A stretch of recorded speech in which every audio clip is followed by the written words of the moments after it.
North میں and of the world ہے، Norway میں 3 گھنٹے کی فلائٹ ہے آلٹا، اور پھر کوئی 7 گھنٹے کا سفر ہے بائی روڈ، 6 گھنٹے، اس میں 8-8 9 میل کی مسلسل ٹنلز آتی ہیں، 8 میل 5 میل 9 میل 8 میل 5 میل، ٹنل ٹنل ٹنل، پہاڑوں سے گزرتے گزرتے وہ آخری بستی آتی ہے۔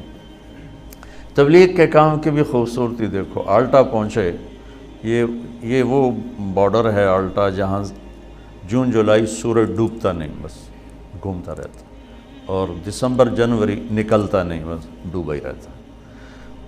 ہم جب وہاں پہنچے تو تبلیغ کا کام وہاں بھی چل رہا تھا، اور سبحان اللہ انہوں نے ہمارا استقبال کیا، اور وہ دن تھے بہت زیادہ مصروف، تو پورے شہر میں ایک ٹیکسی نہیں ملی، تو انہوں نے ہمیں اپنی گاڑیاں دی کہ آپ ہماری گاڑیاں لے جائیں، کل آ جائیں، سب ادھر ہی جاتے ہیں۔ تو جب میں وہاں پہنچا، اس سے پہلے ایک بستی ہے 1 گھنٹہ پہلے ڈرائیو یا پونا گھنٹہ، وہاں پہنچا تو وہاں بھی 10 مسلمان ملے، وہ پہلا جو ملا اس نے تبلیغ میں 10 دن لگائے ہوئے تھے، اسی نے ہمارے ہوٹل کا انتظام کیا، اور پھر وہ ہمارا گائیڈ بن کے گیا۔ تو جب ہم قریب پہنچے تو دھند چھا گئی، یہ جو ہمارے ہاں سردیوں میں آتی، ہر شہر بند۔ میں کہا یا اللہ ایڈا تھکتے آیا تے اگو آئے بلاں گل چھڑی، مہربانی کر 2 منٹ نو رو پرا کر، میں ویکھاں تو صحیح، میں تو آیا ہی ویکھن واسطے۔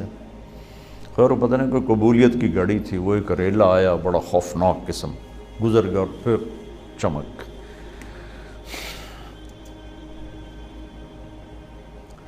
تو جب میں وہاں سے نکلا ہوں اور سمندر کے کنارے پہنچا ہوں، تو وہاں میری زبان سے نکلا اللہ اکبر، جو میں نے ابھی کہا بلا وہو الخلاق العلیم، کیا زبردست ہے بنانے والا۔ میں تنوں انیس دی مسجد کہ میں توڑی وہ کیفیت بنا، میں تو وہاں پہنچا ہوں، لیکن آپ میری کیفیت سے اندازہ لگا رہے ہوں گے کہ میں نے کیا دیکھا۔ اور میرا اللہ کہتا ہے تو مچھر دا پر ہے، تو میں ایویں بنا چھڑی، مچھر دا پر لا تساوی جناح بعوض، یہ تو مچھر دا پر بھی نہیں، تسی آؤ تو صحیح میں اگا بنایا کی ہے توڑے واسطے۔ یہ میرے نبی کا فرمان ہے کہ ایک منظر میں ڈوب کر اللہ کا بندہ جنتی، 70 کا مطلب ہوتا ہے بے شمار، یعنی لاکھوں سال بیٹھ کے صرف ایک چیز کو دیکھتا رہے تو اس کا مزہ ختم نہیں ہوگا، چونکہ ہر لمحے جنت کا حسن بڑھ رہا، ہر لمحے۔ اس مسجد کو ایک حد تک خوبصورت بناؤ گے، آگے ختم، ہر حسن یہاں ایک جگہ پر آ کے سٹاپ کر لیتا ہے، آگے نہیں بڑھتا ہے، تو لہٰذا آنکھ دیکھتے دیکھتے دیکھتے پھر تھک جاتی ہے، پھر کسی اور کو دیکھنا چاہتی۔ وہ جنت میں کیا ہے، ایک گھاس کا تنکا بھی ہے نا، آپ اس کو دیکھیں گے نا، ہر لمحے اس کا حسن بڑھتا جا رہا ہے، بڑھتا جا رہا ہے، لہٰذا کسی شے سے کسی وقت دل نہیں بھرے گا۔ تو وہاں میں نے اذان دی، 4 اگست کو وہاں سورج ڈوبتا ہے، وہ کوئی 20-25 منٹ کی رات ہوتی ہے۔ تو زندگی میں مسافر زور اثر کٹھی پڑتا ہے، شریعت کا مسئلہ ہے، مغرب عشاء کٹھی پڑتا ہے، لیکن 3 نمازاں کٹھی تو کوئی شریعت بھی کوئی نہیں۔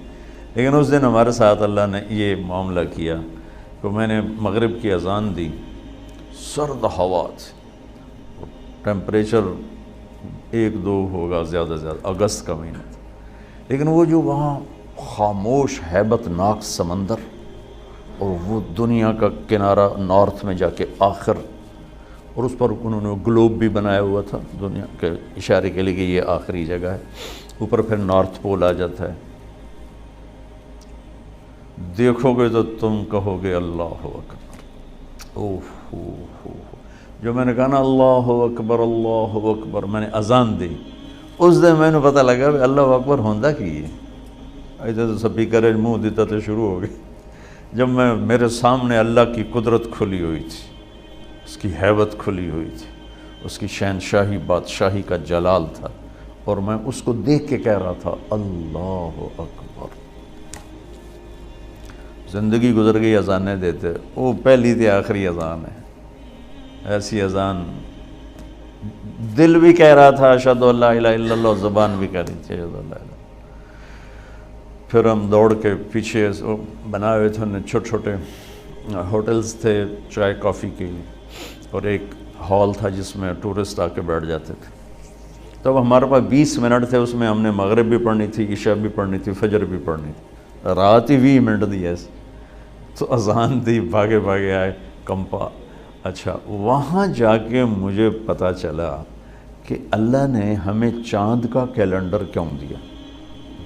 مجھے خیال آتا تھا کہ ہر باری رولا پہ آتا ہے عید والا، پٹھانا نو ایک دن پہلے نظر آ جاتا ہے، سانو ایک دن بعد، یورپ میں دو ترے ترے عیداں، سورج والا کام ہوتا تھا، ہر شے فکس۔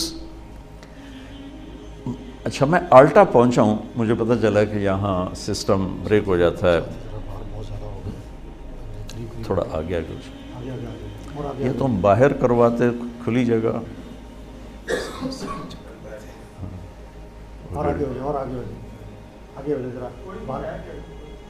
چلو ٹھیک ٹھیک ٹھیک۔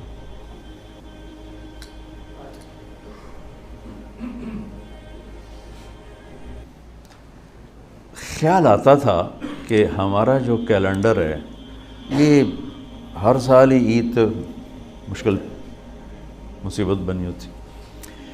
اچھا، وہاں جب میں پہنچا ہوں تو وہ سورج ایسے گھومتا رہتا ہے، گھومتا رہتا ہے، گھومتا رہتا ہے، گھومتا رہتا ہے اوپر ایسے۔ اچھا، خیال نہیں آیا، جب نماز کا خیال ہے کہ نماز پڑھنی، تو اب رات ہے دن ہے، تو میری نظر پڑی چاند پر، تو میں نے چاند کو دیکھ کے، یہ وہ العصر گھڑی اس میں وہ قبلہ دیکھنے کا اس میں ہوتا ہے، تو میں نے وہ چاند کی طرف ایرو کر کے تو قبلہ نکالا، بے دھیانی میں نکالا۔ نماز پڑھ تو میں نے خیال میں کہا یہ کیا؟ میں نے مقامیوں سے پوچھا جو ساتھ، میں کہا یہ چاند بھی غائب ہو جاتا ہے یہاں؟ بھئی 2 مہینے چاند نظر نہیں آ رہے۔ میں کہا نہیں جی، یہ نہیں غائب ہوتا، سورج کا سسٹم بریک ہو جاتا ہے، چاند کا سسٹم بریک نہیں ہوتا۔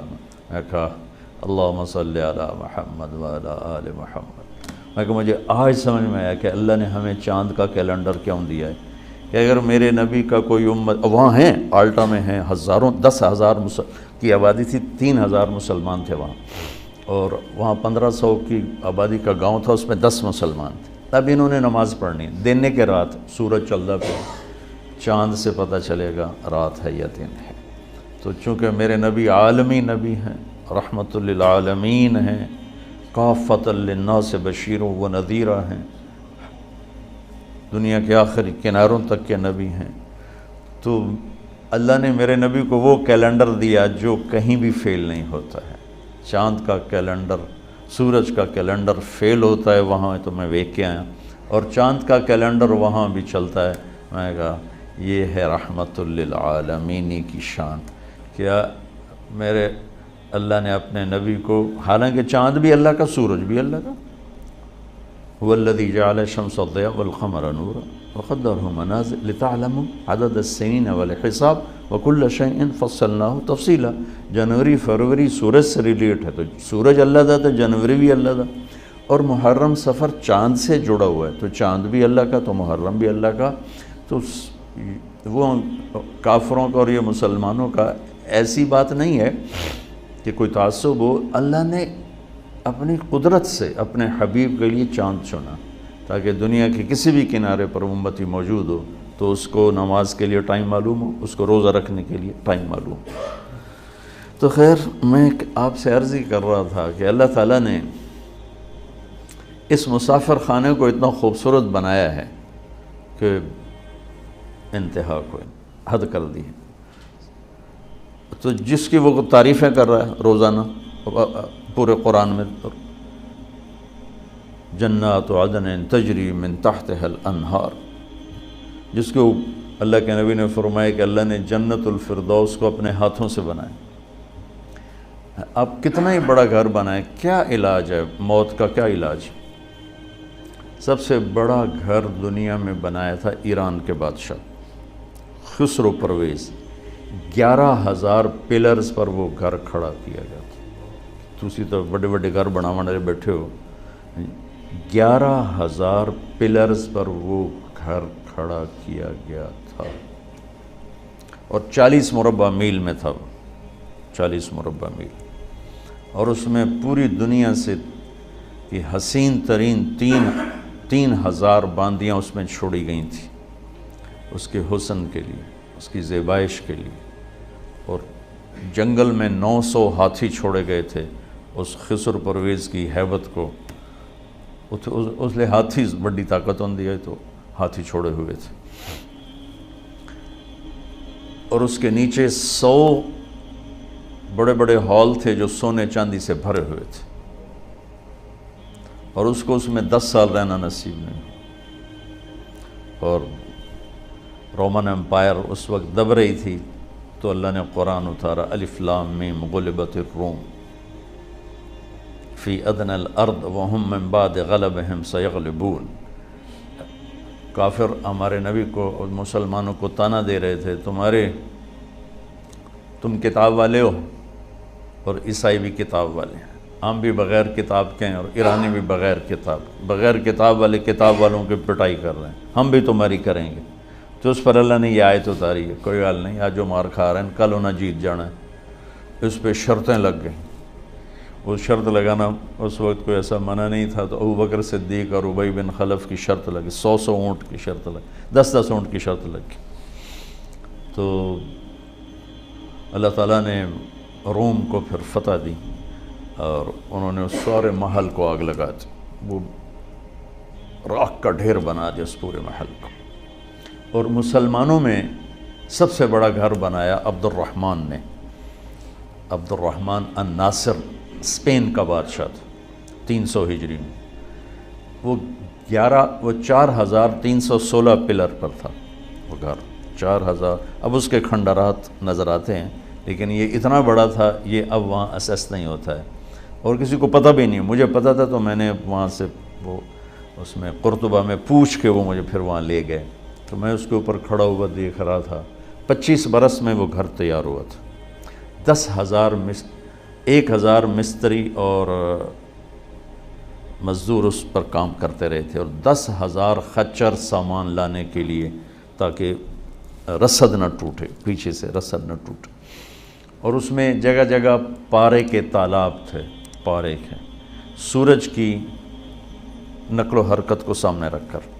تو جب وہ سورج کی شعائیں پارے پر پڑتی تھیں تو پارا تو اٹھاتا نہیں, ہلتا ہے, تو اس سے ریفلیکشن میں جو شعائیں جب پڑتی تھیں محل پر تو پورا محل ایسے ڈانس کرتا نظر آتا تھا, ایسے ایسے. تو جو داخل ہوتا تھا شروع میں تو وہ ایک دم سمجھتا ہے تو ڈھانڈا پہ ہے, پھر تھوڑی دیر کے بعد اس کو پتہ چلتا ہے کہ یہ تو پارے کی شعائیں ہیں جو اس کو ایسے ایسے ایسے ایسے ایسے ایسے ہلا رہے ہیں. یہ میں آپ کو, میری گل لمبی ہو گئی, انسانی مزاج بتا رہا تھا. تو تھوڑا انسان کے مزاج میں حسن پرستی ہے, لیکن ایک چیز کا طلبگار ہے, پھر اس کو اس کا طریقہ نہیں پتہ. گھر خوبصورت ہے, انہیں پتہ کیوں کرنا ہے, کپڑا کیسے خوبصورت ہو, گاڑی کیسے خوبصورت ہو, یہ سارا اس کو پتہ ہے, لیکن زندگی کیسے خوبصورت ہو یہ اس کو پتہ کوئی. اتنا بڑا گھر ہو اور اس میں زندگی ویران ہو تو مزہ تو نہ ہے. زندگی کیسے خوبصورت گزاروں کہ میرا من بھی خوبصورت بنے, میرے اندر خوشی ہو. 100 بار چمن مہکا, 100 بار بہار آئی, دنیا کی وہی رونق, دل کی وہی تنہائی. تو کیا فائدہ اس 100 بار چمن کے مہکنے کے اگر میرا ہی دل ویران اور اداس ہے. کیا لطف انجمن کا جب دل ہی بجھ گیا ہو, دل ہی مصیبت خانہ بجھا پڑا ہو. تو بڑے گھر چھوٹے گھر کیا معنی رکھتے ہیں, بڑا کاروبار چھوٹا کاروبار کیا معنی رکھتے ہیں. یہ علم کہ میری زندگی خوبصورت ہو,